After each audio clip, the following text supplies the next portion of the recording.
저 질문이 있어요. 아, 말씀하세요. 저희가 이 프로그램이 인물에 대해서 다루는 프로그램이다 보니까 그렇죠. 언젠가 우리 이경규 선배에 대해서 다뤄도 되는지 여쭤보고 싶은데요. 그 현대사의 한 획을 그으시는 분이시잖아요. 저도 이 현대사를 쭉 살아왔기 때문에 그럼요. 저희 프로그램이 100회 되면 그때 제가 특집을 하도록 하겠습니다. 궁금한 건 있어요. 뭐가 있습니까? 그는 왜 한국의 스필버그를 꿈꾸었는가? 누구에게 복수를 하고 싶었던 걸까? 뭐 이런 거. 미안합니다. 안 하도록 하겠습니다. 오늘의 미스터리 공개해드리겠습니다. 청와대죠, 청와대. 청와대죠, 네. 사실 예전에는 이 청와대라는 곳이 좀 거리가 멀게 느껴졌어요. 2022년도에 국민 개방이 되면서 저희한테 친숙하게 다가온 면이 있죠. 청와대를 제가 몇 차례 갔어요. 또 카메라 들고 막 가셨나요? 개방되고 나서 아니요, 초대받아가지고. 초대받았어요? 초대받아가지고 왔는데, 노태우 전 대통령. 예. 쭉 서 있잖아요, 이렇게. 저 앞으로 쭉 오시더라고요. 청와대에 몰래 카메라 찍으러 왔어요. 아, 개그를 한번 또 예, 날려주셨구나. 그 이후로도 몇 번 가지 않으셨나요? 그 이후로 이제 김대중 전 대통령. 청와대 뭐 제 집사람들지. 2번 가셨는데요. 2번 가셨는데요. 노태우 전 대통령, 김대중 전 대통령. 노태우 전 대통령. 이 청와대에서 제일 오래 산 사람이 누군지 혹시 아시나요? 재임 기간이 가장 길었던 전 박정희 대통령이 아닐까 싶은데 이게 우리가 청와대에 사는 사람은 대통령이다라는 생각 때문에 할 수 있는 합리적인 추론이긴 하나 땡! 아, 그래요? 더 오래 청와대에서 거주를 했던 인물이 있습니다. 도대체 누구죠? 오늘의 미스터리 인물이 도대체 누구시길래 모르겠는데요? 저렇게만 봐서는 모르겠는데. 오늘의 미스터리 인물은 바로 청와대 삼남매입니다. 아버지가 대통령에 취임하면서 청와대 생활을 시작했는데요. 착하고 영리하다. 상당히 뛰어다니면서 활발하게 잘 웃었다. 작은 영예는 성격적으로 활달하고 주변에서 사랑을 한 몸에 받는다는 게 느껴지잖아요.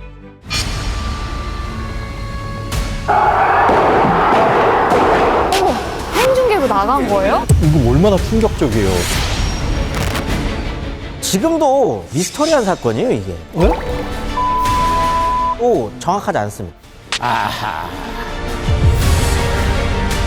마음이 말이 아니었을 것 같아요. 어쨌든 저 어머니의 죽음이 삼남의 인생을 좀 송두리째 바꿔놓은 거죠. 뭐 잘 아시듯이 박근혜, 박근영, 박지만 씨인데요. 네네.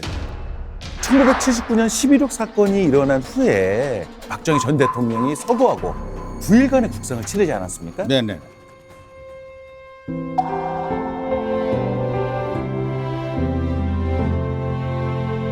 이게 좀 특이한 케이스긴 합니다. 네네. 일단 아버지가 대통령을 너무 오래 하기도 했었고 그렇죠.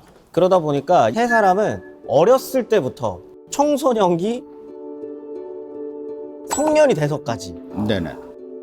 사실 청와대 삼남매라는 표현이 유일하게 어울리는 사람들이라고 할 수 있을 것 같고 어땠을 것 같아요? 이 사람들의 어떤 청와대에서의 삶? 쉽지 않았을까 생각이 드는데 일단 맘대로 막 누비고 다니진 못하지 않았을까. 왜냐면 중요한 장소들도 있었을 거 아니에요. 그래서 좀 뭔가 좀 답답한 생활이 있지 않았을까 저는 예상이 됩니다. 요 때가 이제 여기서 이제 삼남매는 살아가지만 사실 국민들은 이제 안에 들어갈 수는 없죠. 없었죠. 근데 네네. 구경은 할 수 있었습니다. 이때. 이게 2022년에 개방됐다고 알고 있는데 그 이전에도 부분적으로 개방됐었던 적은 있어요. 이승만 정권 때도 부분적으로 개방을 했었던 적도 있었고 66년에 이제 박정희 정권 시절에도 한번 부분 개방을 해가지고 한번 네네네. 국민들에게 열어줬었던 적이 있는데 그 부분 개방하고 2년 뒤에 좀 사건이 하나 터지죠. 저희가 잘 알고 있는 1.1 사태. 1월 21일 밤 10시경 관군의 무장 간첩단이 어둠을 타고 감히 서울까지 와서 난동을 부렸습니다.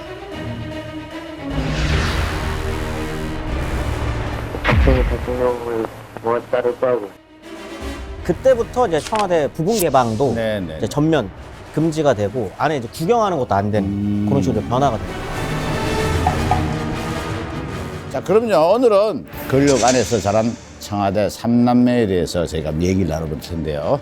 과연 그곳에서 무슨 일이 벌어졌을지. 뭐야 이게? 박 대통령 거리누비. 저 사진이 1965년에 네네. 대통령 내외가 일단 해외 일정을 마치고 돌아오는 그 퍼레이드를 하는 건데요. 이게 예, 예. 김포공항에서 청와대까지 보통 예전에는 퍼레이드를 이렇게 쭉 했었거든요.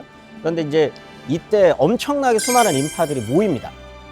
근데 여기에 대통령의 승용차 안에 대통령 내외뿐만 아니라 이제 청와대 삼남매 세 사람도 타고 있었던 거예요. 근데 이때 보시면은 비가 오고 있어요. 네. 가랑비 맞으며 이렇게 네, 써 있네요. 가랑비 맞으며라고 네. 써있지 않겠습니까? 네. 가랑비를 맞으면서까지도 어린 나이에 남매들이 이렇게 쭉 있는 모습을 관심 있게 봤었던 것 같아요. 어린 시절부터 국민들에게 좀 관심을 굉장히 많이 받으면서 살아온 삼남매가 어떤 인생을 살아왔는지 제가 조사를 좀 해왔는데요. 우선 이 삼남매의 맞이, 박근혜 전 대통령에 대해서 얘기하자면 1952년도 대구에서 박정희 전 대통령과 유경수 여사의 장녀로 태어났습니다. 11살 때 아버지가 대통령에 취임하면서 청와대 생활을 시작했는데요. 서강대학교에서 전자공학을 전공하고 프랑스 유학을 떠났지만 어머니 유경수 여사가 서거를 하면서 청와대에서 퍼스트 레이디 역할을 갑작스럽게 하게 됩니다. 그렇죠. 그리고 1979년 11.6 사태로 아버지를 잃게 되는데요. 2012년에는 대한민국 제18대 대통령에 당선되어 대한민국 헌정사상 최초의 여성 대통령 타이틀을 거머쥐게 되었습니다. 그리고 둘째인 박근영 씨는요. 1954년에 태어나 9살부터 청와대 생활을 시작했는데요. 청운국민학교, 경기여자중학교, 경기여자고등학교를 거쳐서 서울대학교 음악대학 작곡가를 졸업을 하게 됩니다.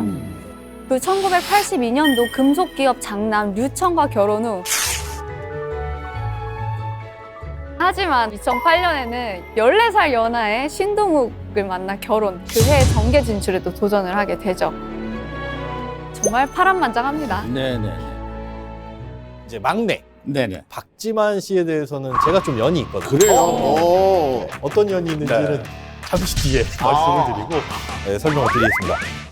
이 둘째가 태어나고 4년 후에 태어났는데 서울의 청운국민학교 그리고 배문중학교, 그다음에 중앙고등학교 이렇게 졸업한 다음에 육사 37기로 들어갔어요.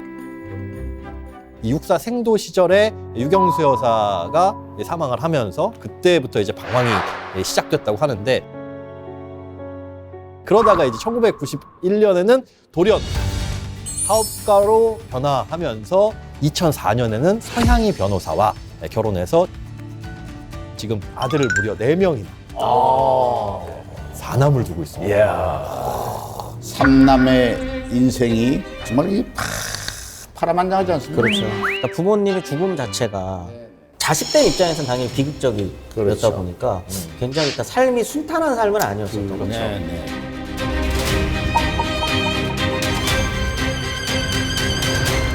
사실 박정희 전 대통령의 일가는 청와대에 들어오기 전까지 굉장히 형편이 안 좋았다고 합니다. 당시 노량진 2평짜리 정말 작은 새방사리에서 살았다고 해요. 삼남매의 외할머니는 당시 이제 회고에 따르면요. 네네. 방에는 불도 들이지 않고요. 곰으로 만든 이제 군인의 우이 그걸 방바닥에 깔았는데도 이게 물기가 축축해서 도무지 앉거나 눕지도 못했던 상황이었다고 합니다. 어느 정도 짐작은 가요. 군인이 형편이 넉넉하기가 쉽지 않잖아요. 박봉이고 이러니까. 근데 그렇게 어려웠던 형편에도 그나마 이제 플렉스를 하는 날이 있었다고 합니다. 바로 이제 박정희 전 대통령의 휴가. 박근혜 전 대통령도 되게 조용조용한 스타일이라고 하잖아요. 네네. 그날만큼은 이제 아버지 팔에 이제 매달려가지고. 네. 이게 왜 그랬냐? 그날이 고기 파티하는 날.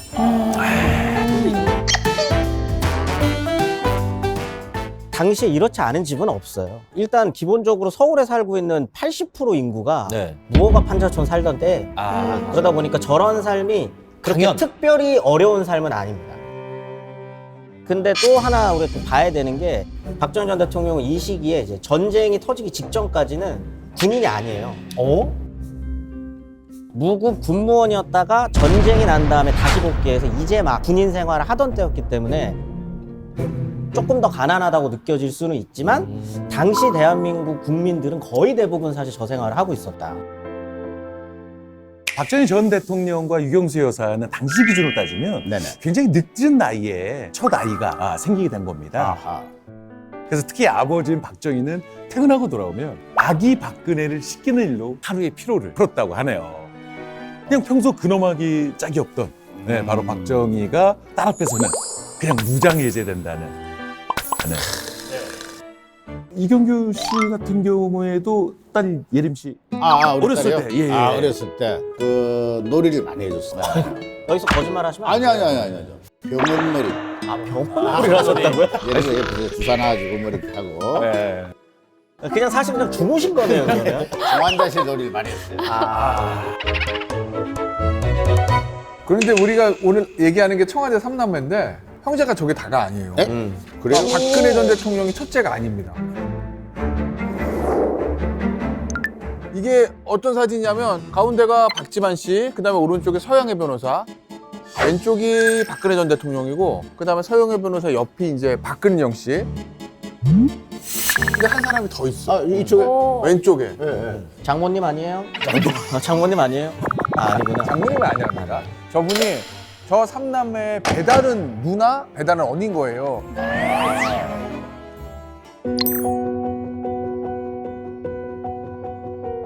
박정희 전 대통령이 첫 번째 결혼이 아니잖아요. 그렇죠. 유경수 네네. 여사하고 네. 재혼을 한 거거든요. 네네. 박정희 전 대통령 결혼할 때 재혼인 걸 알고 있었어요. 근데 애가 있었던 건 몰랐던 거예요. 그런 근데 재혼할 때 에헤. 애가 있느냐 없느냐는 거는 사실은 이 초혼인 상대 입장에서는 중요하죠. 중요하죠. 그리고 애가 몇 살이냐도 중요한데. 그럼요. 그렇죠. 그래서 친척들이 얘기를 안 했다는 거예요. 또 모르고 있었는데 어떻게 알았어요? 근데 어느 날 유교사가 전처 딸에게 찾아가가지고 야 그럼 너 이제 우리랑 같이 살자.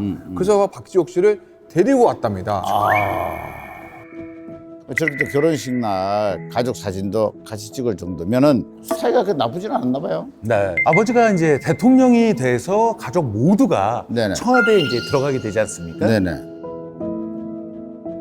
박지옥 씨는 따로 살게 됐다고 합니다. 그러니까 소문에 따르면 대통령에게 전처 자식이 있다는 이야기가 들리지 않게 갈라서게 됐다고도 하고요. 청와대에 들어가기 전에 이미 결혼을 해서 따로 살게 됐다는 이야기도 있었습니다.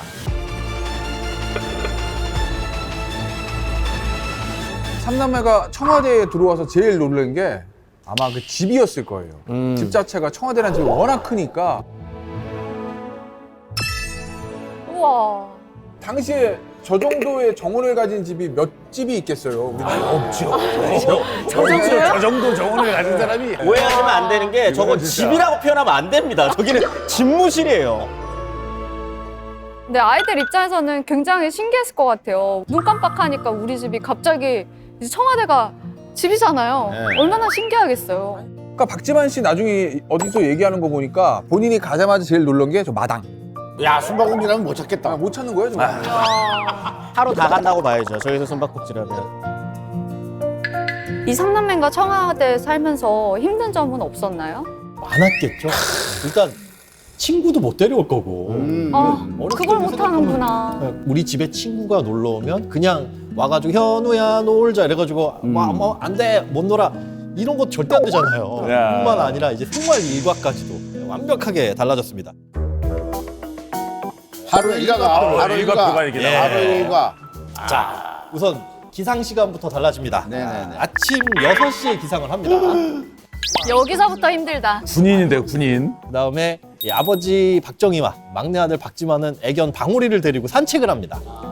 산책 충분하죠, 마당에서. 자, 아침 8시에는 이제 식구들이 다 같이 모여서 식사를 단촐하게 하는데 네네. 아침 메뉴는 뭐 빵, 수프, 뭐 달걀 프라이 뭐 이런 거 정도로 간단하게 네네. 먹어야 된다고 하고요.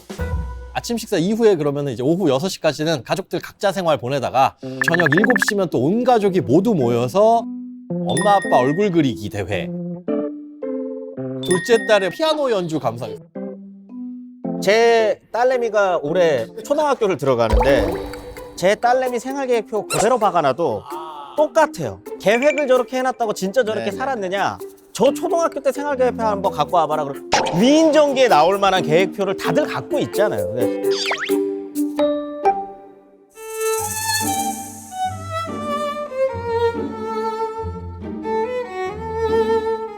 예, 안녕하세요.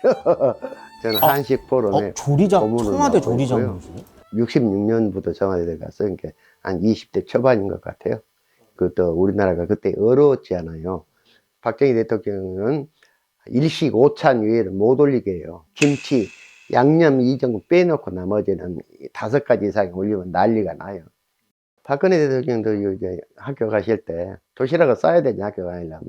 보리밥에다가 멸치 볶고 소세지 뭐지 그러니까 김치 이런 정도로 반타 투정할 여유가 없지요.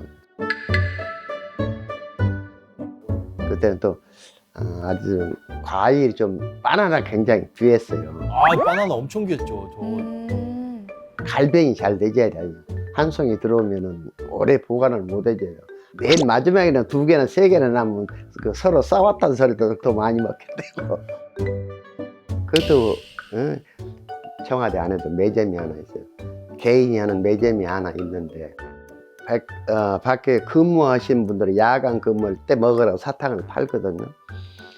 그때 50원이었어. 50원. 50원인데 큰 형이하고 작은 형이 와서 매점에 들어왔어요. 경비하신 분들이 외가 근무하시면 돈이 없는데 반을 나눠서 부복을 만들어서 팔면 안 되냐, 그런 예도 있습니다. 그런 제가 직접 눈으로 봤습니다. 되게 호화롭게 드시고 뭐 이럴 것 같은데 좀 생각보다는 검소하게 드시네요. 뭐 이렇게 반찬 가짓수도 5가지 내외로 이렇게 하시고. 박정희 전 대통령 가족들이 화려했다, 뭐 사치를 했다, 그런 기록은 전혀 없어요. 실제로 3남매를 유경수 여사가 굉장히 이제 엄하게 키웠다고 그러잖아요. 그러니까 얼마나 무서운 존재였냐면 이게 전해지는 일화입니다. 박지만 씨가 숙교 갔다는데 손이 양손이 부어 있다는 거예요.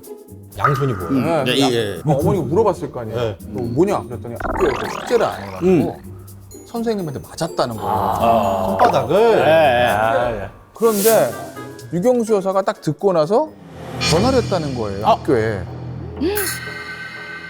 뭐라고 그랬을 것 같아요? 선생님이시죠? 직장을 알아보서 다른 데로. 교양 있으시네요, 근데. 당시에 유경수 여사가 선생님한테 숙제를 안 해올 때는 사정없이 꾸짖어 주십시오. 더 혼내주세요. 이렇게 얘기를 했다라는 거예요. 근데 나는 하나 약간 좀 과연 선생님이 청운초등학교 나왔다 그러잖아요. 네네. 박지만 숙제 안 했어? 일로 와. 때렸을까? 선생님이 때렸을까? 아니 그래도 영식인데. 근데 이런 거 아닌가? 때려놓고 보니까 이런 거 아니야? 너무 심하니었어. 근데 그런 걸 다 떠나서도 저거 자체가 난처합니다. 부담입니다. 부담이. 그럴 수밖에 없죠. 아니 뭐 이런 사례도 있지만 아무래도 대통령의 자녀들이다 보니까 좀 특별한 교육도 있지 않았겠어요? 특별한 교육보다 좀 약간 특수한 교육을 좀 특수하다. 집에서 많이 받았다고 해요. 박정희 전 대통령하고 뭐 항상 이제 식사하는 자리에서 아빠가 내주는 토론의 주제로 토론을 했어야 되는데, 야, 수출이 우리나라가 먹고 살 길이다. 그런데 수출 몇 억 달러 달성이 어렵겠다. 어떻게 생각하느냐. 그리고 이제 3남매 데리고 차를 타고 한강변을 달리거나 이럴 때 북쪽에서부터 다리 이름 대봐라, 터널 이름 대봐라. 대통령의 자제로서 이 정도 상식은 갖춰야 된다라는 좀 그런 교육 같아요. 기본적인 거였겠죠.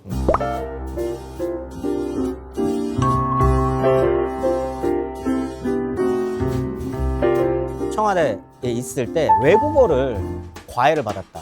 외국어 되게 잘하는 걸로 알려져 있잖아요. 과외를 받았다. 그냥 영어뿐만 아니라 뭐 프랑스어라든지 다양한 외국어를 과외를 받았고, 대통령 시절에도 되게 외국어 잘하는 걸로 소문이 났었잖아요. 네네. 그랬죠. 그다음에 이제 좀 잠깐이었지만 프랑스 유학을 한번 갔다 오기도 했고, 그러면서 좀 외국어에 대한 능력을 과외로부터 시작을 한 거다. 이런 외국어 수업을 시작으로 해서요, 박근혜는 이제 정치 수업까지 받게 됩니다. 박정희 전 대통령은 딸에게 국정 현안에 대한 의견을 묻기도 했대요. 특히 이제 외교라든지 안보, 경제 등의 주제로 토론을 하기도 했더라는데요. 아버지는 훌륭한 선생님이었고 나는 착실한 학생이었다. 나는 이제 아버지로부터 돈으로 개선할 수 없는 과외 수업을 받게 된다. 라는 얘기를 하기도 했답니다. 박정희 전 대통령의 어떤 이런 박근혜 키우기는 박근혜가 이제 퍼스트레이디 역할을 맡기 전부터 이루어졌다고 합니다. 아, 그래요? 네. 그래서 박정희 부부는 큰딸이 이제 20살이 되면서요. 스페인, 뭐 하와이 이런 등 국제 무대에 그 당시 이제 이미 퍼스트레이드가 될 능력을 입증했다고 하는데요. 이때 이제 한 여교수가 유경수 여사에게 그만하면 그 내용도 퍼스트레이드가 될 수 있다. 근데 이제 그 이후에 유경수 여사가 어떤 얘기를 하냐? 왜 퍼스트레이드예요? 대통령이 되지 못해요? 이렇게 되묻기도 했다고 합니다. 근데 더 재미난 건요, 바로 박정희 전 대통령은 자신의 후계자로 박근혜를 생각하고 있었다는 겁니다. 후계자라는 게 뭐 세습의 그런 개념이라기보다 정치를 시키면 잘하겠다. 그러니까 본인이 사실은 애들 셋 중에서 박지만 씨는 그 당시 뭐 어려서 그랬을지 모르겠는데 정보 감각이라고 하잖아요. 그거는 큰 딸인 박근혜 얘가 제일 낫다라고 평가했다는 얘기들이 있어요. 그래도 뭐 외국 같은 경우에는 또 뭐 케네디 일가 그래가지고 그 집안이다 이렇게 또 그 대를 이어가고 그러잖아요.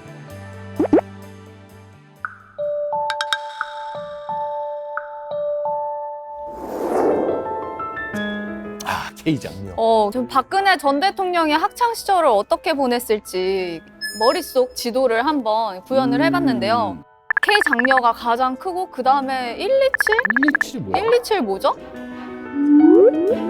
그 바른 생활이 또 가득 차 있는 부분이 있고 연애는 쥐콩만큼 있기는 있어요. 저건 맞는 것 같은데 왠지? 연애 조금 있고 도대체 어떤 삶을 보냈을지 궁금해지는 뇌구조입니다.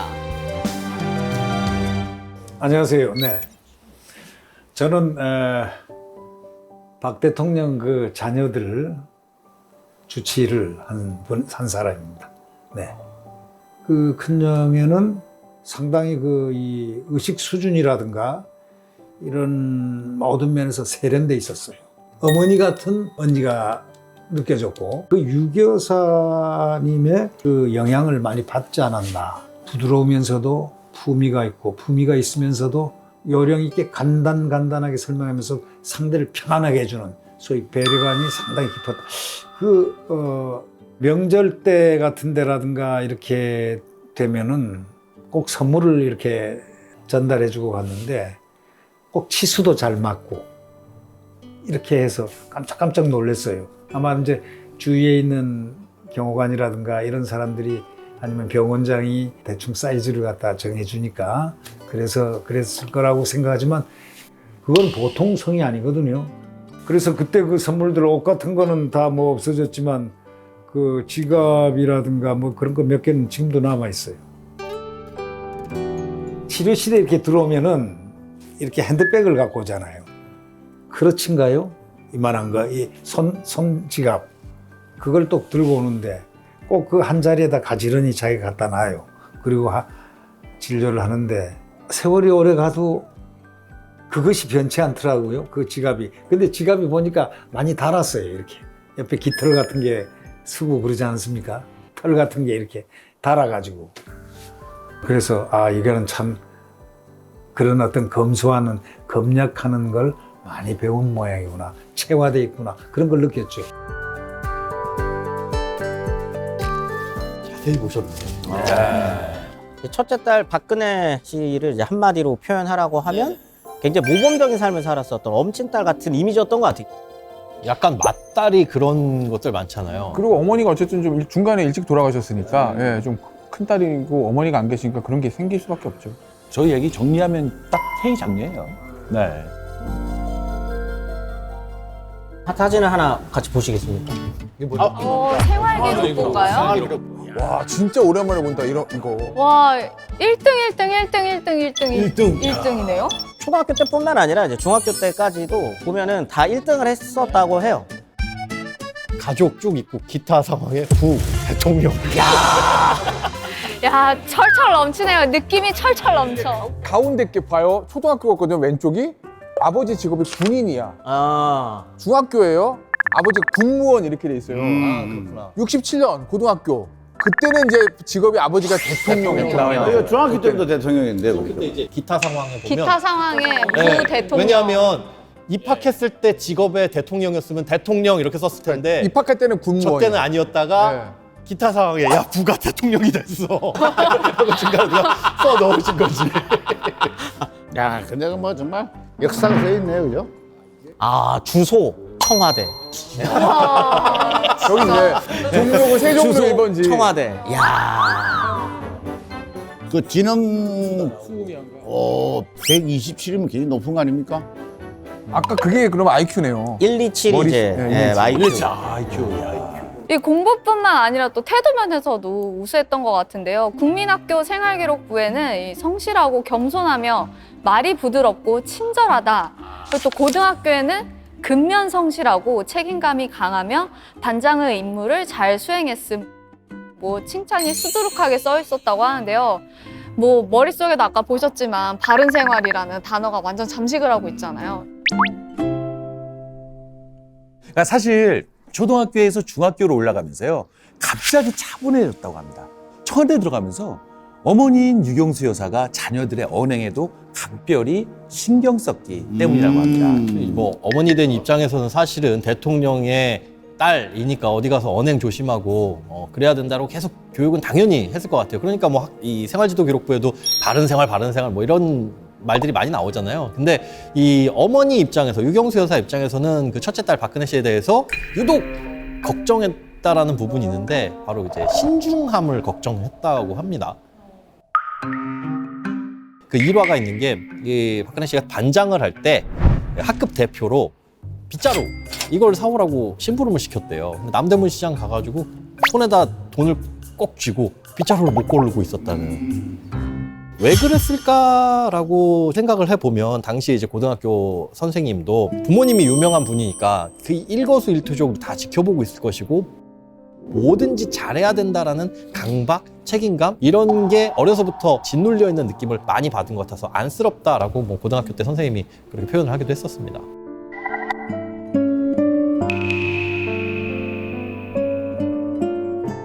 생활기록부 아까 보시면 학부형의 희망란이 있어요. 학부형의 희망. 학부형의 희망란. 그거 못 봤다. 근데 이제 저게 저 네. 칸을 보면 사실 그 박근혜 전 대통령이 약간 부모님의 영향을 많이 받았었던 것처럼 느껴지는 부분이 있거든요. 어디 학부형의 희망. 네, 있다. 사진 바로 밑에. 네, 피아니스트였는데 갑자기 2학년 때부터 교육자로 교육자. 바뀝니다. 교육자. 3학년 때도 교육자. 저게 이제 중학교 때. 이게 나중에 본인의 꿈도 또 똑같이 교육자로 이렇게 바뀌거든요.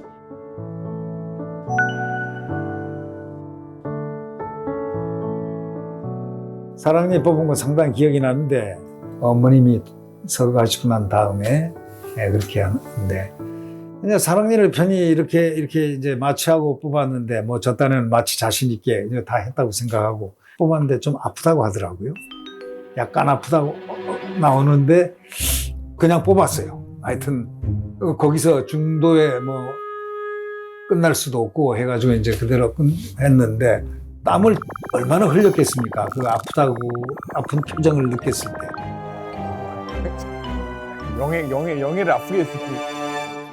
근데 싹 웃으면서 아이고 땀 많이 흘리셨네요. 이렇게 오히려 아주 편하게 나를 그 다음날 아주 소독하러 왔는데 생글생글 웃으면서 미소를 지면서 이렇게 왔는데 안심이 푹 되더라고요. 그때는 이제 그런 심정이었습니다. 그때 왜냐면 퍼스트 레디의 역할을 시작했을 때니까. 네. 조금 덜 되지 않았는가? 저는 그렇게 생각해요. 저는 그렇게 표현합니다. 그분은 엄살이 확실히 아니었다는 걸 제가 알고 있기 때문에. 아이고 선생님. 선생님. 이렇게 웃어주는 그 마음도 이해가 가요. 왜냐면 보는 눈이 워낙 많으니까 그렇죠. 거기서 또 나를 좀 아프게 했다고 또 화를 낼 수 없었던. 저 프로그램 도중에 피를 뽑는 장면이 있었어요. 이렇게 뽑았어. 카메라가 이쪽에 있으니까. 푹 찔러서 잘못 찔렀어. 와, 진짜. 카메라 있고 카메라 켜져 있고. 와, 정말. 그런데 다시 뒤집어가지고. 실화예요. 박근혜 전 대통령께서도 심정이 이해가 갑니다. 쉽지 않으셨을 거예요. 네. 저도 부모님이랑 싸울 때가 있거든요. 근데 과연 박근혜 전 대통령은 부모님에게 대든 적이 한 번도 없었을까요? 인생에서 딱 한 번 반항을 세게 한 적이 있다고 합니다. 바로 이제 고등학교 때 적성 검사를 했는데 이과 및 사회과학 부분이 높게 나왔다고 해요. 이제 그날 저녁 식사를 하는 거죠. 네. 하면서 어머니, 아버지, 저 공대 가겠습니다. 공대. 네. 공대. 그래서 이제 유경수 여사가 화들짝 놀랐겠죠. 아, 그렇죠. 교육자 이렇게 얘기를 했는데. 근데 그렇게 어려운 공부를 어떻게 네가 하려고 하냐.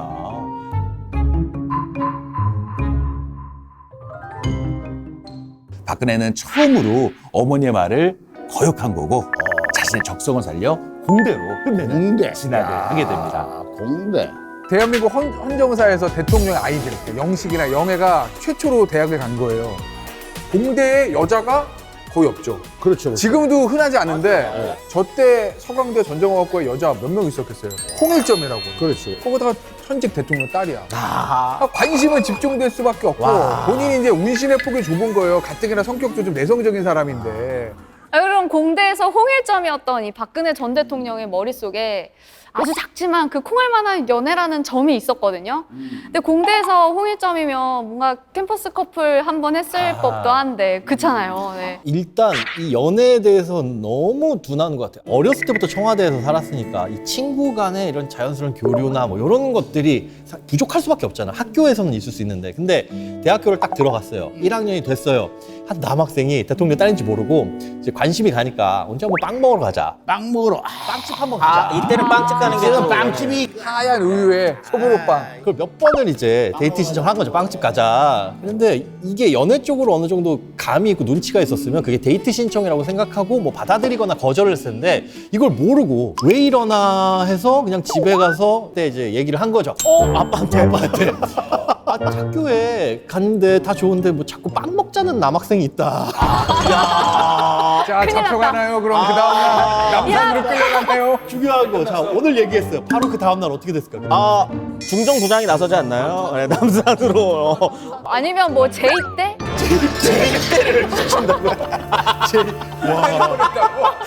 한번 먹자 그랬다고 제입대를 시킨다고요? 아니 뭐 그런 시대 아니었나요? 그래서 다음날 무슨 일이 벌어지긴 했어요. 진짜? 그런데 이 남학생 앞에 경호원들이 딱 들이닥치더니 빵이 잔뜩 든 상자를 내려놓고 야, 실컷 먹어라. 어디가 원하는 빵 실컷 먹어. 커피 한잔 하시죠. 그래서 이게 얼마나 민망해요. 자기가 모르고 그냥 은연중에 빵집 가자네 그 한마디 해가지고 얘가 이렇게 공경에 처하는 걸 보니까 이제 며칠 후에 그 남학생한테 가서 나 고의는 아니었다. 미안해했다라는 얘기가 있어요. 이제 웃고 넘길 수 있는 얘기긴 하지만 이 사건 이후로 다 알았을 거 아니에요. 전교생이 다.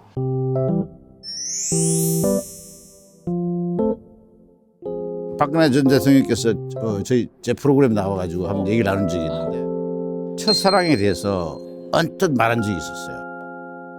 대학생 때 아주 친절했던 선배분이 계셨는데 선망의 대상이었대요. 그래서 쭉 지나가 보니까 그때 그게 사랑이 아니었는가.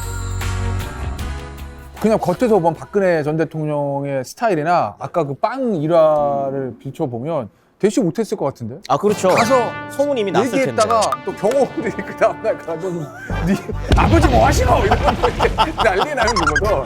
그러니까 나는 쉽지 않았을 것 쉽지 같아요. 않죠. 일반적인 상황을 연애하는 게 네네. 쉽지가 않을 거라고. 근데 만약에 그 짝사랑 선배한테 잘 고백을 해가지고 두 사람 이루어졌다고 하면 뭐 정치를 안 했을 수도 있고 역사가 좀. 역사가 바뀌었을 수도 바뀌었을 수도 있고.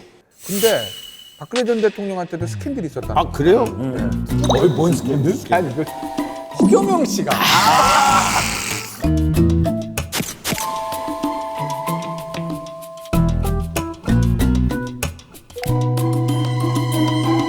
아이고. 야, 근데 이건 스캔들이 아니잖아요. 그래서 끝내는 기소가 됐죠. 허위 사실로 인한 명예훼손. 아주 심각한 명예훼손이야 또. 심각하지. 예. 어쨌든 박근혜 전 대통령 인생에서 최초이자 최후의 스캔들입니다. 어쨌든 뭐 대통령의 자녀들을 연애하기가 정말 쉽지 않다는 게 느껴지는데 그래도 둘째 박근영 씨는 언니와 달리 좀 학창 시절에 연애를 해봤을 수도 있을 것 같아요. 박근영 씨 같은 경우에는 서울대 작곡가 출신이죠. 서울대 작곡가 출신이었는데 본인 말에 따르면 연애는 뭐 해본 적도 없고 그다음에 본인 주변에 사람이 안 왔대요. 이분은 오픈이 됐나 보네요. 이 소문이 다 빠르니까 소문이 빠르니까 이제 사람들이랑 친해지는 것도 힘들다. 힘들었었다라고 했는데 여기도 똑같이 남학생 한 명이 찾아왔다면서. 또 소식이 들은 어떤 분.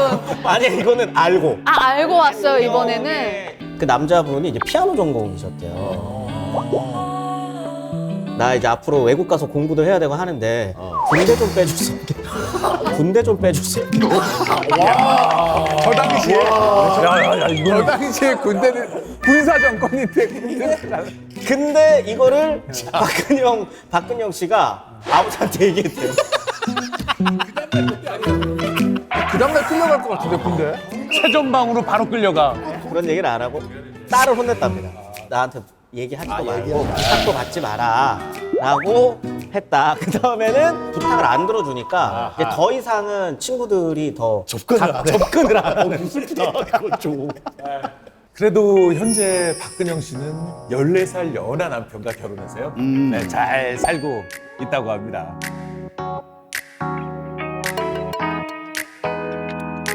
박근영 씨 입장에서는 언니가 공부도 잘하고 성격도 좋고 동생이 좀 힘들었을 것 같은데 그죠?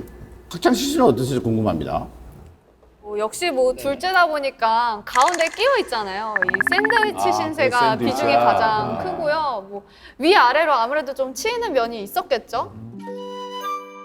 박근혜 전 대통령이 엄친딸 이미지면 박근영 씨는 좀 반항한 이미지? 뭐 좀 달라. 성격이나 말투나 이런 게 다 달라 보여요. 그냥 겉으로 봐도. 저 머릿속을 보시면 탈주 본능이 있습니다. 뛰어나가고 싶어요. 그러니까 당시 이제 버스를 타고 학교를 다녔는데 근데 그 경호원들을 따돌리기 위해서 버스를 앞으로 타요. 그러면 경호원들이 뭐 따라갔겠죠? 뒤로 내린다는 거예요. 버스를. 그래서 이제 도망가는 일이 있었다고 합니다. 당시에. 근데 그 도망가고 싶을 거 아니에요. 그렇죠. 가고 싶죠. 왜냐면 도망가고 어린데 막 아저씨들이 막 따라오고 계속 따라오고. 그렇지. 불만할 수 있죠. 어린 마음. 이 작은 영예는 상당히 외향적이죠. 아주 발랄해요. 예, 뭐 예를 들면 오후 2시다 하고 약속을 하잖아요. 그러면 의뢰 그 대통령 영예가 오니까 거기 병원에 그 밖에 그 정문에도 사람들이 다 그 연락이 돼 있고 후문에도 연락이 돼 있잖아요. 정문으로 보통 오면 되는데 저쪽으로 와서 그냥 맨몸으로 달려와요. 맨몸으로 그냥 들어오는 거예요. 완전히 따돌리는 거야, 경호원을. 그럴 정도로 리버럴하고 와서도 그냥 정말 활짝 웃고 아주 성격 좋고 웃고 활달하고 기분이 좋다 있죠. 사람 만나면 기분이 좋다 하게 느끼게 그런 모습이었습니다.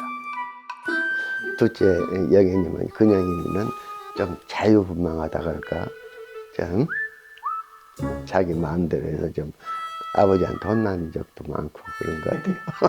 뭐 특별히 먹고 싶다든가 이런 것이 있으면 큰 영애는 그렇게 안 하시는데 작은 영애는 들어와서 불고기 좀 해줄 수 없어? 이런 소리도 하시고. 역시 둘째야. 밖에 놀다가도 예를 들자면 택시를 그냥 타고 와서 앞에 경비 줘서 보더라고 그런 일도 있고. 공부보다는 저 탈주 본능도 있고 그렇죠. 그쪽에. 친구들 친구하고 좋아하고. 노는 거 좋아하고 음악 듣는 거 되게 좋아했다고 하거든요. 언니는 얌전한데 좀 외향적이고 그러니까 어머니한테 꾸중도 많이 들었다는 거죠. 그런데 이력서는 아주 좋습니다. 그래요? 그렇죠. 네, 경기호 중 경기호고 서울대 작곡가 네. 학번로는 엘리트 코스예요. 완벽한 코스네.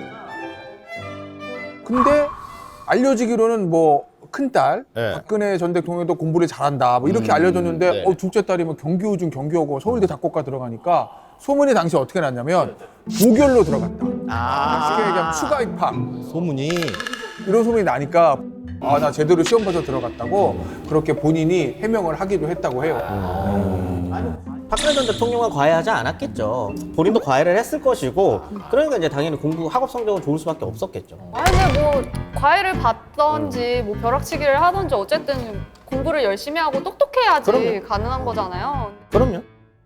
근데 박근영 씨가 당시 이제 대학교 수업을 좀 굉장히 어려워했다고 합니다. 그래서 내가 서울대학교를 무사히 졸업할 수 있었던 거는 우리 언니인 박근혜 덕분이다. 언니가 공부할 때 많이 도와줘서 내가 서울대학교를 졸업할 수 있었다. 이렇게 박근영 씨가 이야기했다고 하죠. 훈훈하네. 서울대 작곡가잖아요. 그러니까요. 혹시 뭐 박근영 씨가 직접 만든 곡이 있나요? 네, 우선 노래 하나 제가 있어요. 아, 있나요? 한번 들어보시죠.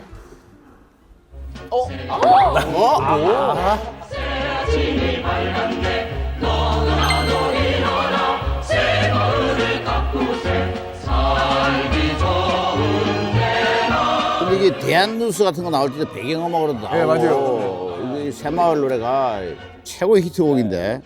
네, 맞습니다. 이 노래는 1970년대를 상징하는 예. 새마을 노래 새마을 아닙니까, 그죠? 예, 예. 이게 참 그 최고의 히트곡인데. 이 좋은 내 마을 우리 힘으로 만들었어.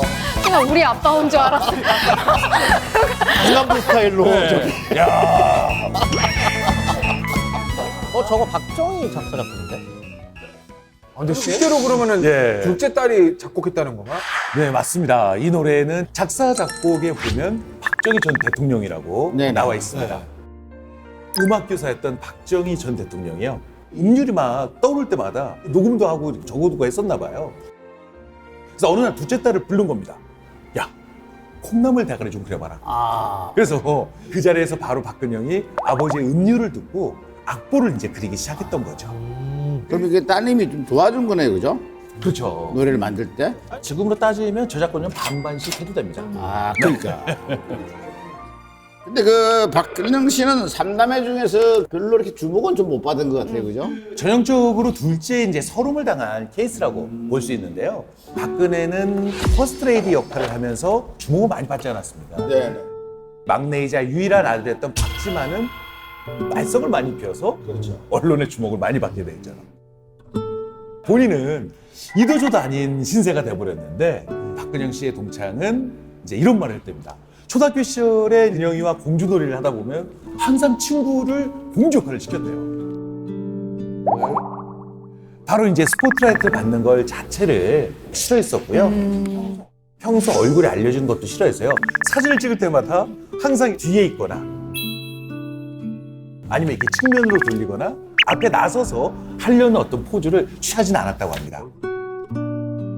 언니가 활동하는 거지 내가 밖으로 부각되면 안 되겠다라는 생각을 마음속에 좀 품고 있었던 것 같아요. 젊었을 때 이런 게 좀 쌓여 있다 보면은 중년에 터지거든요. 아하. 중년에 실제로 터집니다. 정계 진출을 하세요. 그때 19대 총선에도 나갑니다. 중간에 사퇴를 하기는 하고요. 20대 총선도 나가요. 이때는 아마 비례대표 1번 받았다가 낙선을 하신 걸로 알고 있고 21대 총선에서는 남편이 나가는 거 이제 소프트 해주시고 지난번 대선도 잠깐 나가셨다가 그래요? 나갔다가 금방 접고 이재명 대표 지지 선언을 하면서 계속 정치 생활 하셨던 걸로 알고 있거든요. 쌓여 있었던 게 중년 때 터지니까 이게 주워 담을 수 없는 욕망의 표출로 지금 이어지고 있는 것 같습니다. 자, 그럼 이번엔요. 막내 박지만 씨의 학창 생활은 어땠을지. 네, 막내 아들. 박지만 씨를 한마디로 말해보자면 막무가내. 막내가 막무가내의 줄임말이라고. 하지만 이제 아무리 사고를 친다고 해도 이제 막내니까 얼마나 아들이 예뻤겠어요. 이쁨 많이 받았겠죠. 어렸을 때부터.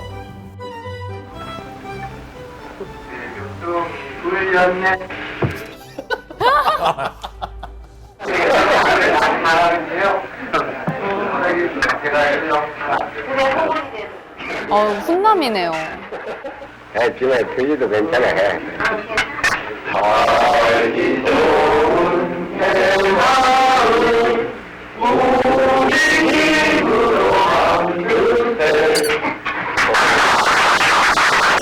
저게 무슨 자리예요? 저게 그 외할머니 팔순잔치. 야, 외할머니 팔순잔치에서 새마을 노래를 부르네. 야, 이야. 어쨌든 주변에서 그 사랑을 한 몸에 받는다는 게 느껴지잖아요. 그러니까 박근혜 전 대통령 회고록을 보면 착하고 영리한 지만이는 웃음이 많아서 주위 사랑을 독차지하기도 했다. 박정희 전 대통령이 지만이를 끌어안고 세상에서 제일 큰 부자인 양 웃고 계셨다. 어렸을 때 보면 좀 아버지 기질을 좀 약간 닮은 것 같아요. 보면은 딱종놀이 같은 거, 활 쏘는 거라든지 레슬링 같은 거 뭐 이런 거 격심한 운동을 그 유년기 때 많이 막 청와대에서 막 혼자 했던 걸 보면은 아버지가 좀 많이 닮았죠. 그래서 그거를 옆에서 이제 보고 박근혜는 이렇게 이제 얘기를 했죠. 아버지가 삼남매를 똑같이 대한 것 같지만 실제로는 보면은 지만에 대한 사랑이 각별했고 우리 집안의 보물처럼 대했다. 그래서 마지막으로 지만이가 아빠 나 육사할래라고 했을 때 엄청나게 좋아했다는 게 기록이 있습니다. 너무 선택 잘했다라고 아주 만세를 부를 정도로 좋아했다는 기록이 있거든요. 근데 그 박지만 씨 때문에 방송국이 한번 뒤집어졌대요.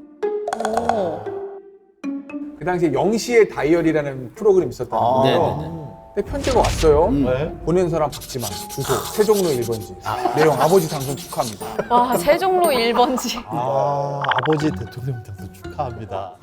그거 어떻게 해야 돼? 이거 PD가 이거 보고 이걸 소개를 해야 돼, 소개를 안 해야 돼요. 곤란하네요. 소개를 했는데 아닐 경우 아들이 아니야. 아, 누가 장난 편지? 그럼 대통령 사칭하고 능멸하는 거예요. 그럼 잡혀가면 남산이 나는 거예요. 근데 실제로 대통령이 아들이 보낸 게 맞는데 소개를 안 해.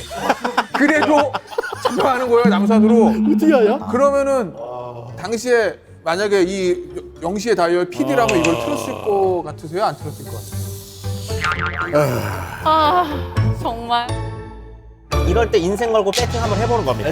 사칭으로 잡혀가더라도 진짜면 진짜면 이쁨 받을 수 있으니까. 틀어서 만약에 아니면 잡혀가면 제가 각하의 당선을 너무나 축하한 나머지 이런 실수를 저질렀습니다. 그래, 변명이 각하 이러면 나가는 거야 그냥. 그런데 이거 결국 실제로는 어떤 거예요? 이게 틀어요. 들었어요? 혹시 모르지만 튼 거예요. 나갔어요. 근데 그 다음에 무슨 일이 일어났냐면 어떤 사람들이 방송국을 찾아와요. 무섭잖아요. 남산으로 갈 수도 있는데 근데 가봤더니 남산이 아니고 한 차 앞에 데려가는데 차 앞에 가니까 차문이 슉 열리면서 어떤 소년이 나와서 싹 웃으면서 저 뭐 노래 틀어줘서 고마워요 이렇게 얘기하는 거예요. 세종로 1번지에 사는 14살 박지만 씨가 온 거죠. 다행이다. 이게 왜 그런가 하면요. 이게 아셔야 되는데 라디오 사연 보내가지고 당첨이 돼가지고 자기 사연을 소개해 주는 게 그 시절에 이게 최고 그렇죠. 꿈이었어. 맞습니다. 그 다음날 학교 가면 다 난리나. 야, 내가 어제 말이야 어디 라디오 프로에 사연 보냈는데 야, 내 사연이 나왔잖아. 자랑거리죠. 엄청 큰 자랑거리. 그러니까 아마 박지만 씨가 그것 뽑아준 때문에. 거 너무 고마워 한 거예요. 그렇죠. 근데 뭐 누나들이 공부를 좀 잘했었잖아요. 그래서 막내한테도 기대를 좀 부모님들이 했을 것 같은데 어릴 적 박지만 씨 성격은 어땠나요? 본인 스스로도 밝히고요. 자칭, 타칭, 공부하는 담을 쌓아요. 누나들이랑 이제 비교를 하는 거죠. 왜 누나들은 공부 열심히 하고 그러는데 왜 너는 공부 안 하냐? 그래서 한 번은 누나들한테 찾아갔답니다. 왜 이렇게 공부하냐고. 불만이 있을 법하죠. 하얀 포즈나를 노리는구나. 그 정도로 공부하는 거를 이제 싫어하고 장난꾸러기, 그다음에 노는 거 좋아하고 그런 성격이다 보니까 박지만 씨와 관련해서 소문이 하나가 났었거든요. 학창 시절에요? 뭐야? 이야, 이건 뭐야? 이게 이제 교복 입고 있는 박지만 씨. 사진이 멋진데? 키 크다. 박지만 씨 같은 경우는 스스로도 공부를 잘 못했다고 했고 부모님한테도 그것 때문에 꾸중도 많이 듣고 했는데 학교는 좋은 데 갑니다. 그러다 보니 의혹이 좀 있게 됐었던 거죠. 근데 그 의혹이 공부를 못했는데 좋은 학교로 억지로 가게 시켜줬냐의 소문이 아니에요. 제도를 바꿉니다. 확실하네. 야, 역시 스케일이 달라요. 그죠? 스케일이 확실하네. 달라. 71년에 중학교 진학하는 게 원래 시험 쳤었잖아요, 예전에는. 무시험 진학제로 바뀐 이제 뺑뺑이 돌리는, 뺑뺑이 돌리는 거로 바뀌고요. 74년에 이제 또 박지만 씨가 고등학교 갈 무렵이 됐을 때 갑자기 고등학교도 뺑뺑이로 가네.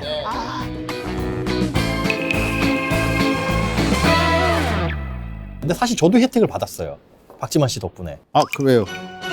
제가 개인적인 연이 있다고 말씀을 드렸잖아요. 사실은 동문입니다. 중학교 동문. 근데 저희 학교가 어디에 있냐면 지금은 공덕역에서 이 서울역 쪽으로 넘어가는 이쪽을 이제 만리동곡이라고 해요. 시장통을 뚫고 가야 되는데 박지만이 입학하면서 앞에 도로가 뚫렸다. 그럴 수 있네. 저희가 중학교 들어갔을 때 그 연세 지긋하신 선생님들한테 어떤 말씀을 들었냐면, 야, 박지만이가 입학하면서 여기 도로 확 뚫어준 거야. 고마운 줄 알아, 선배한테. 그런데 박지만 씨에 대한 미스테리는요, 이게 끝이 아닙니다. 그래요? 육사의 생도의 모습이잖아요. 그러니까 박지만 씨가 고등학교 때 어머니인 유경수 여사가 돌아가신 거예요. 피격당해서. 그래서 그 이후에 본인이 육사에 가기로 결심을 했다고 합니다. 아하. 그런데 박지만의 기수인 37기가 특혜를 받았다. 이런 소문이 들었다는 거예요. 부식이 좋아졌대더라. 그러니까 뭐 뭔가 간식이. 훈련 플랜이 좀 느슨해졌다거나. 휴가를 많이 가졌다. 저도 그런 특혜인 줄 알았는데 이름하여 꽃향기 특혜. 섬유유연제를 써주나요? 지금 생각하면 좀 이해할 수 없는 특혜이긴 한데 1980년에 세계 미스 유니버스 대회가 우리나라에서 열렸어요. 예. 미의 개전 1980년 미스 유니버스 서울 대회의 막이 열렸습니다. 근데 전 세계 미녀들이 오잖아요. 그 손을 잡고 에스코트 할 사람들이 있어야 되는데 누구를 할까 하다가 육사 37기 중에서 80명을 차출한 거예요.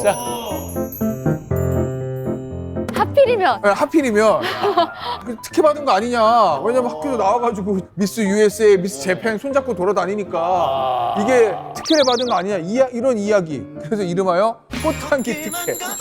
꽃향기. 누가 붙인 거죠? 근데 심지어 80년이면은 아버지 돌아가시고 난 돌아가신 이후에요. 예. 그런데도 어찌 됐건 간에 특혜를 받았다. 뭐 꽃향기 특혜다 이런 저 명칭을 붙인 거예요. 근데 당시 이제 얘기를 들어보니까 저 꽃향기 특혜를 받았다는 사람들의 말은 우리 특혜 받은 게 아니고 행사가 끝나자마자 거여동 거기 보면 이제 공수부대 점프 훈련장이 있다는 거예요.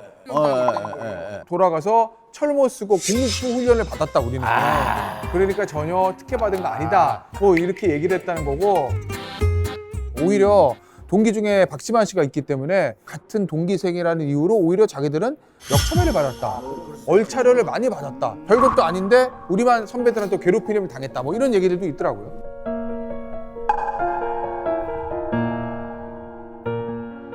이 육사 졸업 후에 교통사고를 당했다고 해요. 예, 그래서 좀 크게 다쳤다고 하는데 그 이후에 이제 박지만 씨의 삶은 다 알려져 있지만 방황인 거죠. 그렇죠. 예. 89년부터 2002년까지 6번이나 마약 투약으로 적발이 됐고요. 10회 이상 상습적으로 투약한 혐의.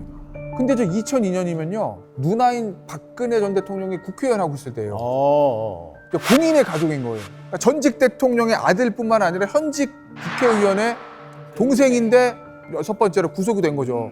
그렇죠. 근데 지금은 또 그런 방황에서 벗어나서 사업가로 활동을 하고 계시잖아요. 네네네. 포스코 그때 당시 포항제철 박태준 회장이 삼양산업이라는 지금 GE의 전신이라고 할 수 있는 회사의 부사장으로 그냥 앉혀버려요.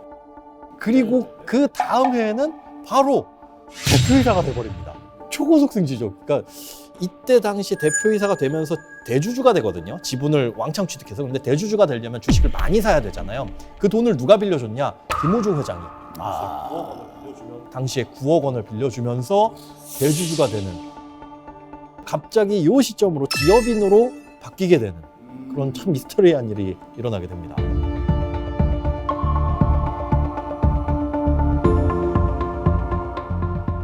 요게 이제 2004년 박지만 씨가 이제 결혼을 할 때 사진인 건데 그 아내인 서양희 변호사님이 이제 굉장히 좀 밝고 좀 쾌활한 성격이다라고 이제 알려져 있습니다.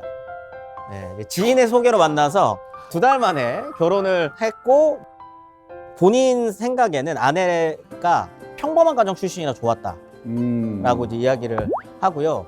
그다음에 일남 삼녀 중에 장녀라서 결혼 후에 처가 쪽에 식구들이 많아서 좀 행복할 것 같다라고 본인이 이제 이야기를 했습니다. 그래서 좀 자녀도 많이 나왔어요. 지금 자녀가 4명이거든요. 대가족을 이루는 게 좀 꿈이지 않았나 싶고 지금 그렇게 살고 있습니다.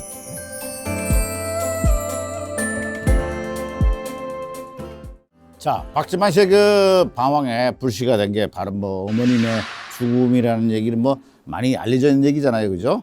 그런데 사실 그 이 피격 사건, 의문투성이다, 뭐 이런 얘기가 있었어요. 네네네. 행사네요. 8.15 광복절 기념식 때였으니까. 저게 지금 생중계되고 있는 겁니다. 조국 통일은 이루어져야 한다는 것을 강조하면서 시정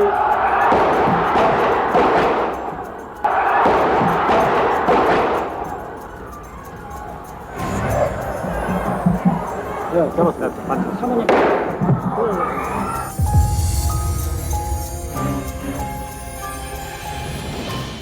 그때 충격이 어마어마했게 저걸 생방송으로 보고 있던 사람들. 국민들 다 보고 있었던 거예요, 정말. 충격이 어마어마했을 것 같은데 저는 이 영상을 지금 처음 보거든요. 네, 아니 뭐 한나라의 국모라고 불리셨던 분이죠. 네, 그런 분이 이렇게 허망하게 돌아가셨다는 게 생중계로 다 방송에 나갔다고 생각하면 저게 이제 8월 15일 광복절 기념식 날이었는데 서울 국립극장에서 열렸었던 거였거든요. 총성은 처음에 아까 전에 한번 보시면 네. 통 하고 먼저 한 발이 터져요. 들렸어요. 네. 평화적인 방법으로 이루어져야 한다는 것을 다시 한번 근데 그게 이제 문세광이라고 하는 긴장을 너무 해서 이 문세광이 자기 허벅지에 먼저 한 발을 쏴요. 그래서 소리가 나요. 그래서 일단 경호원이 막 이런 모습들이 나오다가 이 사람이 아드레날린이 너무 올라가 있는 거죠. 그래서 자기 허벅지가 쏘였는데도 그냥 앞으로 가서 2발을 쐈는데 한 발은 빗나가고 한 발은 유현수 여사를 향해 쏘게 되면서 유현수 여사가 이제 피격되는 사건이 벌어지게 되는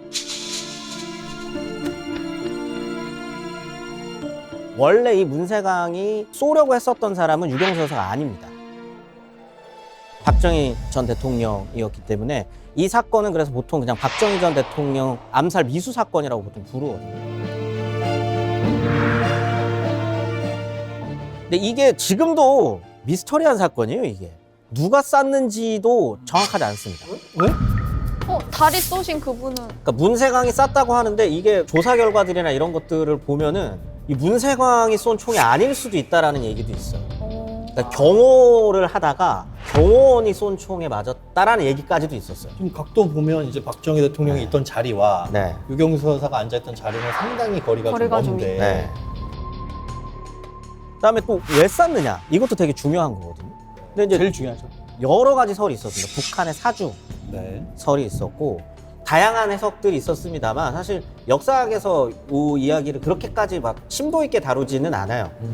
법정에서 다투는 거죠. 역사학의 범위는 아니어서 제가 개인적으로 그냥 이때 당시 자료들을 보면서 느끼는 건 그냥 문세광이라고 하는 약간 망상에 좀 빠져 있는 한 인물이 갖고 있었던 어떤 불만들이나 이런 것들이 박정희 전 대통령한테 향하면서 벌어졌었던 사건이 아닌가.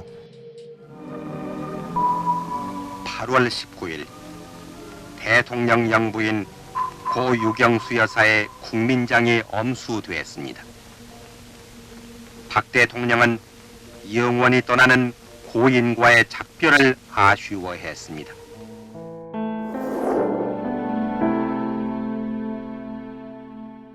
그 당시 그 영부인의 피격 사건은요, 그야말로 온 나라를 휘청이게 만들게 됩니다. 특히 이제 남편 박정희는요, 3남매에게 한 가지 시킨 일이 있습니다.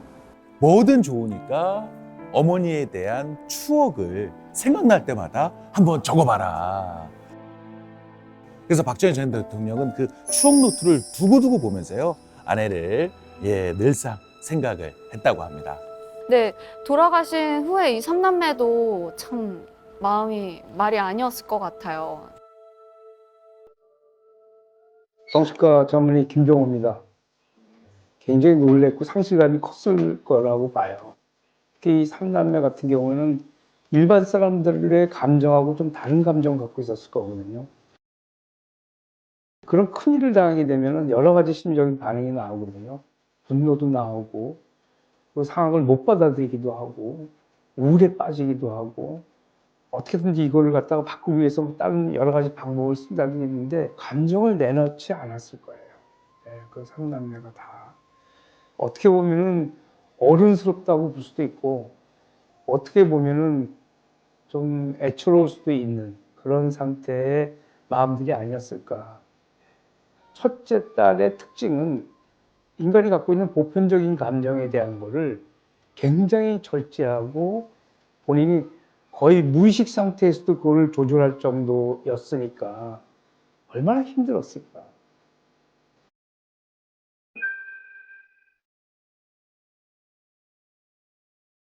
자기는 이제부터는 언니를 지켜야 된다고 생각하는 거예요. 영부인 역할을 하는 언니를 지켜야 되겠다라는 생각을 하게 되고, 그래서 결혼도 안 하려고 했거든. 근데 결혼을 이제 할 수 없이 했잖아요. 결혼을 했는데 그때도 이 남편이 미국으로 이제 출장을 장기적으로 가잖아요. 그래서 자기는 안 간다고 그랬어요. 왜? 언니를 지키고 언니를 도와야 된다고. 결국은 그게 이혼하게 된 결정적인 계기가 되지 않습니까? 그 정도로 언니에 대한 어떤 애정, 사랑, 책임감 이런 것들이 상당히 좀 강했죠, 사실은. 어머니 사후에는 완전히 모든 게 변해, 180도 변해. 성격도 여건도 모든 환경도 꿈도 미래도 다 바뀌어버린 거예요, 사실은. 너무 충격적인 인생의 전환점이 되는 거죠, 사실은. 특히 육사에 가서는 이제는 본인 표현에 의하면 반항, 그래서 비행을 하기 시작하잖아요. 거의 뭐 공부도 하지 않고 또 뭐 술도 마시고 동기들하고 상당히 뭐 훈련도 게을리 하기 시작합니다. 그래서 한 번도 아버지에게 맞아본 적이 없던 박지만이 육사에 가들어간 이후부터는 가끔 아버지한테 두들겨 맞습니다. 이 부분이 너무 좀 배 아픈데 본인이 너무 충격이 컸대요. 본인이 인터뷰에서 훗날 뭐라고 했냐면요. 아무것도 모르는 육군 사원 생도가 국군 최고 통수권자인 대통령 앞에 서서 야단 맞는 모습을 한번 상상해 보시라고. 제가 아버지한테 두드려 맞는 심경을 아세요? 이렇게 얘기를 했다는 인터뷰를.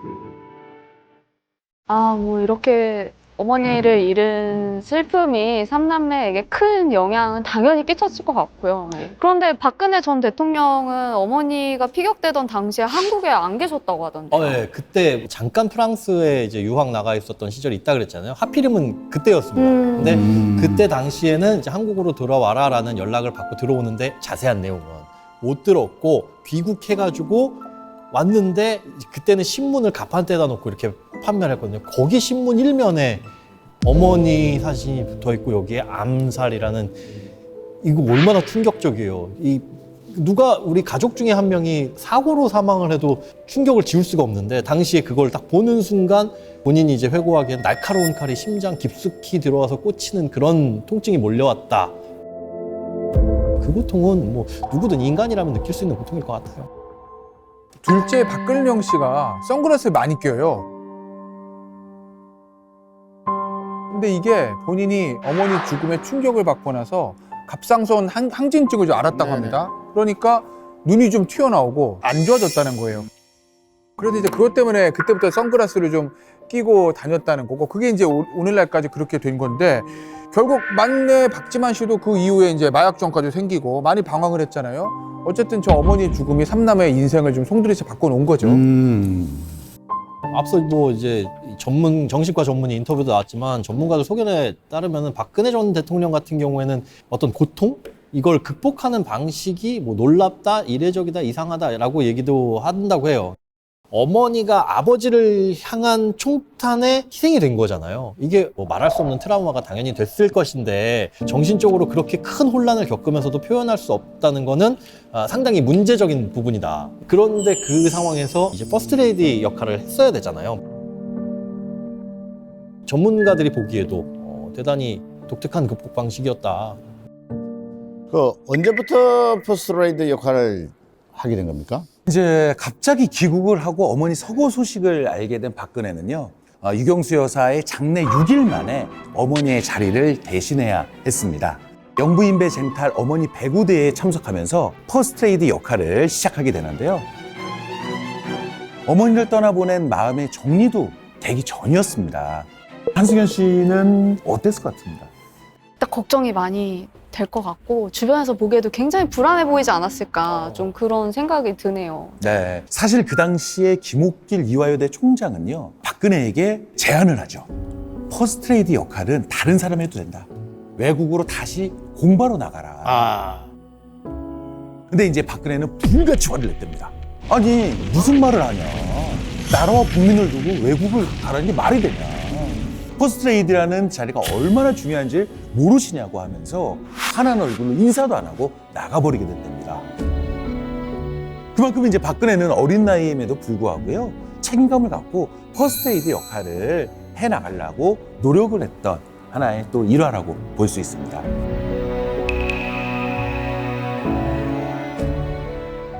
아마 이런 얘기가 나온 이유가 뭐냐면 박정희 대통령의 주변에 누가 있느냐, 이 사람을 돌봐줄 사람이 누가 있고 위로해줄 사람이 누가 있느냐, 그 역할을 했다라는 취지에서 나온 것 같아요. 뭐 그때 당시에 식사 마치고 나서 뭐 울음을 터뜨리면서 그네 없으면 못 살 것 같아, 네 어머니가 그렇게 일찍 가려고 널 돌고 갔나 보다, 뭐 이런 얘기까지 했을 정도니까 정신적으로 굉장히 의지를 하고 있었고, 그 얘기를 듣는 뭐 딸 입장에서는 어쩔 수 없이 아버지 기도를 지켜야 되겠다라는 그런 생각을 할 수 가족의 입장. 네, 가족의 입장에서. 가족의 입장에서.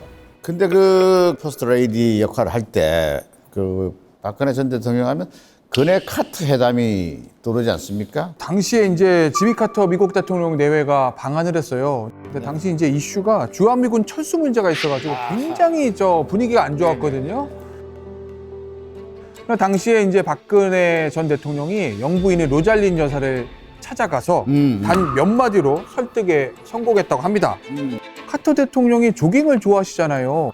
그런데 조깅도 체력이 되는 사람은 몇 킬로미터를 뛸 수 있는데 방금 수술한 사람은 과한 운동은 힘들어요. 우리나라는 분단 국가잖아요. 그러니까 지금 우리나라는 북한의 남침으로부터 우리를 구하는 게 제일 중요하다. 아직 자주국방을 할 수 있는 체력이 안 된다. 그러니까 주한미군을 빼면 안 된다.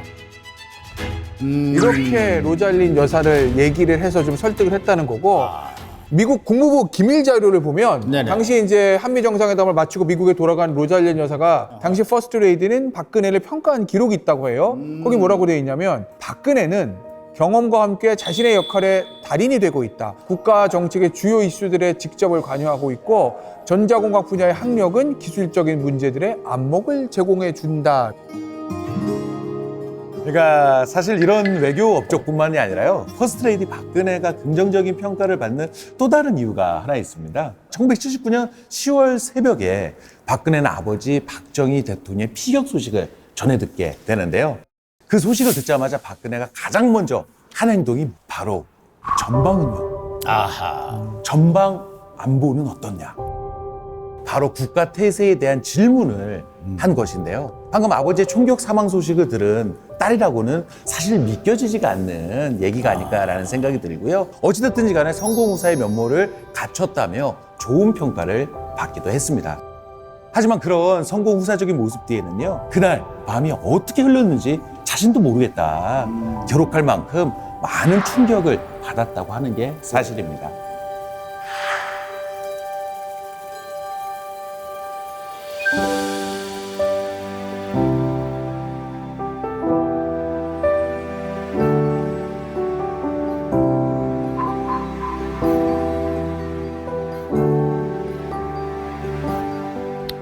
청와대 삼남매가 참 어떻게 보면 그 시대의 상징적인 존재 같은 그런 역할을 했는데 국민들 마음도 굉장히 좋지 않았겠어요.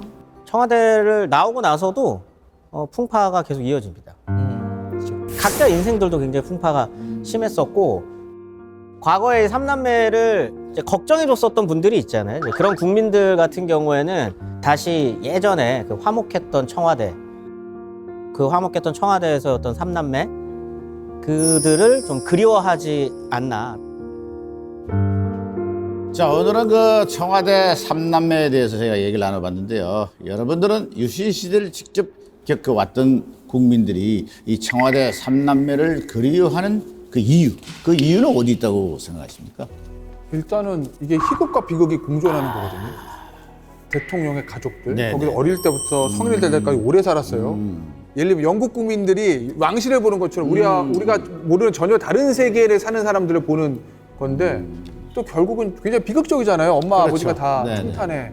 그러니까 뭐 희극이라고 표현하긴 그렇지만 어쨌든 그 두 개가 공존하고 있기 때문에 네, 네. 아마 국민들이 좀 관심을 가지는 것 같아요. 아버지가 대통령이 되면서 청와대 생활을 시작한 이 삼남매의 따뜻하고 또 화목한 모습. 이거는 이제 그 당시에 국민들이 바라는 어떤 이상향의 모델이 아니었을까 그런 생각이 드는데요. 나라가 부유해지면 우리 집안이 우리 가정이 부유해지면 이렇게 화목하고 단란하게 살 수 있다. 뭐 이런 느낌으로 다가갔을 것 같은데 이런 희망이 뭔가 삶의 원동력이 되지 않았었을까 그런 생각을 한번 해봅니다.